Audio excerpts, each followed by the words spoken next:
Meeting my fiancé's parents should have been exciting, but nothing prepared me for the tension and judgment that followed. Between the quiet looks, harsh words, and unexpected secrets, the evening turned into a whirlwind I'll never forget. Mark and I had been together for about a year, and he recently proposed to me. It wasn't the dreamy, candlelit proposal I'd imagined as a little girl, but it was genuine, and I knew it came from love.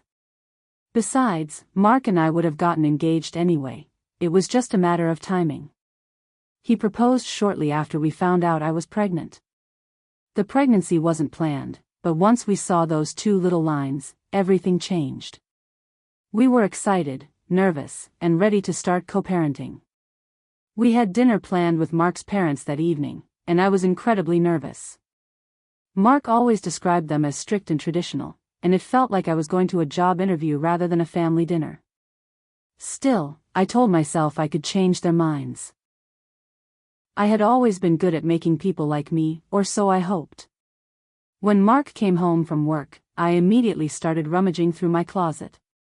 I tried on about 10 outfits, twirling in front of the mirror and asking, "Well, does it fit?" Every time Mark smiled and said, "You look great." But an "A" wasn't enough. I had to look perfect. First impressions are everything. I ended up laughing at myself when I realized I had chosen the very first outfit I tried on. "Do you think they'll like me?" I asked, twisting my hair back into place. "Of course they'll like you. How could they not?" Mark said, watching me in the mirror. "What if not?" I asked, turning to face him. "Then it doesn't matter," he said, his voice calm. "The only thing that matters is that I like you. Do you like it?" I teased, raising an eyebrow. Mark smirked. "I like you more than anyone else. I love you even more." I laughed softly. "Good save." Mark leaned over and kissed me, his smile warm and reassuring. "You'll be perfect." When we were ready, I carefully picked up the cherry pie I had baked for dinner. The warm, sweet scent was comforting, a reminder that I had put in the effort for tonight. Mark opened the car door for me and we both climbed in. During the drive to his parents' house, I couldn't help but notice that Mark was gripping the steering wheel a little too tightly. His jaw was clenched and his eyes were staring straight ahead. "Are you okay?" I asked softly. "Yes," he said, but his voice wavered. I reached out and took his hand. I wasn't sure if I was trying to reassure him or myself. As we pulled up in front of the house, Mark sighed and looked at me. "Just, don't say anything unnecessary, okay?" "I won't," I promised. We walked to the door, hearts pounding, and Mark rang the bell. A minute later, his mother appeared. "Hi, we've been waiting for you," she said, her tone sharp but polite. "I'm Erin, though I suppose you already know that," she added, not taking her eyes off me. "Yes, I'm Danica," I replied, forcing a smile and holding out the pie. "I made a cherry pie. Mark told me it was your favorite." Erin's face instantly changed, her smile fading. "Pie, HM? I thought the owner was supposed to handle the food. Or do you think I can't bake my own pie?" "No, of course not," I said quickly. "I just wanted to bring something special. I didn't mean to offend you." She looked at the pie, then at me. "It's okay. Come in," she said, and walked away without saying another word. It was excruciatingly quiet at dinner. The only sounds were the clink of silverware and the occasional creak of a chair. Mark warned me that his family didn't like talking while eating, but I thought he was joking. Sitting in silence felt awkward and unnatural. I glanced at Mark, but he just smiled encouragingly at me. When we finished eating, I stood up to help Erin clear the table. She said nothing, just nodded and muttered a quick "thank you." We moved into the living room, where Mark's father, George, sat without looking up at me. He seemed uninterested, as if I were a guest he hadn't invited. The conversation turned to the wedding, but I had nothing to share. "What dress are you thinking of?" Erin asked, her eyes scanning me as if already assessing my answer. Before I could respond, George spoke up. Erin, leave the girl alone. You've been pestering her with questions all evening. His tone was stern, but it was the first time he'd addressed me. It's okay. I don't mind, I replied, smiling weakly, although my nerves were on edge. See, George? She doesn't mind, Erin said, smiling back at me for the first time. It felt like approval, and I breathed a sigh of relief. I looked at Mark and smiled, taking his hand. His touch grounded me. But the warmth of the moment faded as Erin's smile hardened. Danica, dear, in our family it is not customary to show affection in the presence of others, especially before marriage, she said in a sharp tone. I dropped Mark's hand as if it were on fire. I'm sorry, I whispered, embarrassed.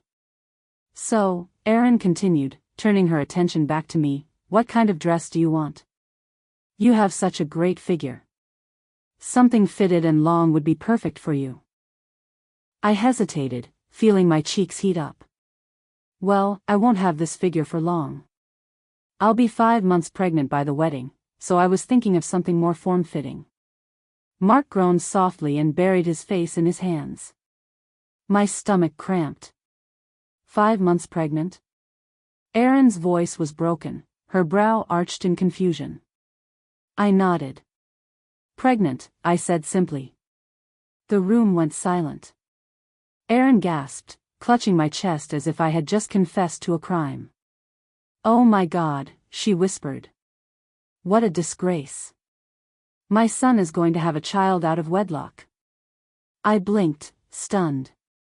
Excuse me, what? This is disgraceful. You are a disgrace to our family.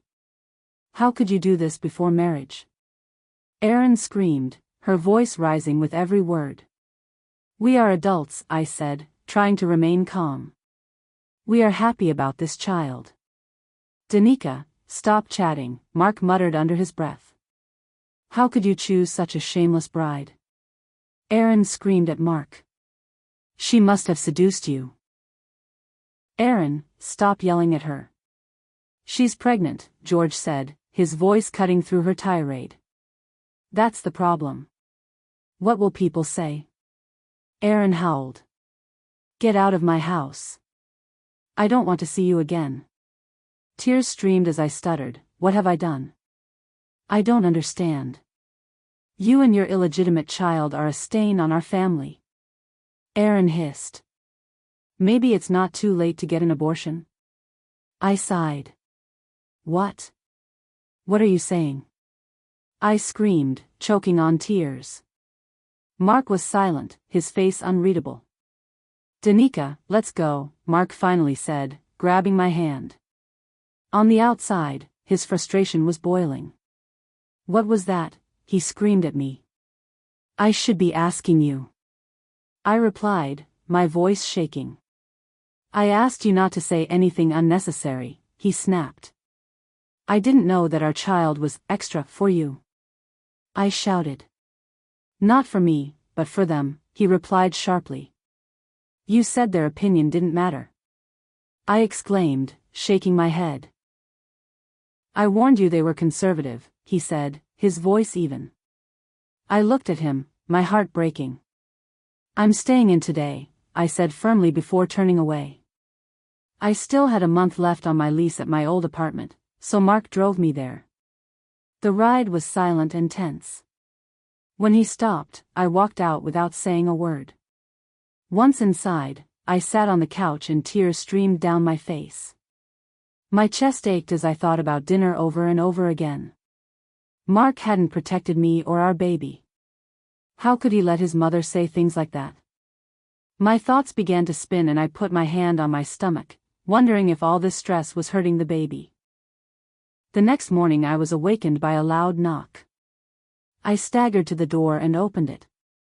George was standing there, his expression unreadable. How are you?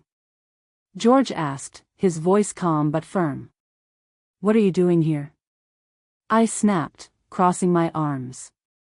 I came to apologize for Erin, he said, glancing down briefly. She might be too emotional. I hesitated, then stepped back. Want to come in? No, I won't be staying long, he replied, shaking his head. I just wanted to explain.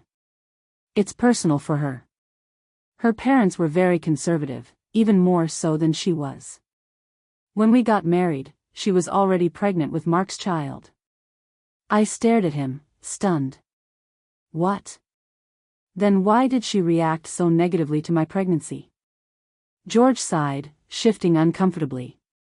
She's always been ashamed of it. She thinks we should have waited. She doesn't regret having Mark, but it's something she struggles with. I wanted you to know. I frowned, still hurt but trying to understand. So that's why she treated me like that? To protect some old-fashioned idea of pride? George nodded. Yeah. You can share it with Mark, or even tell Erin's family if she keeps fussing.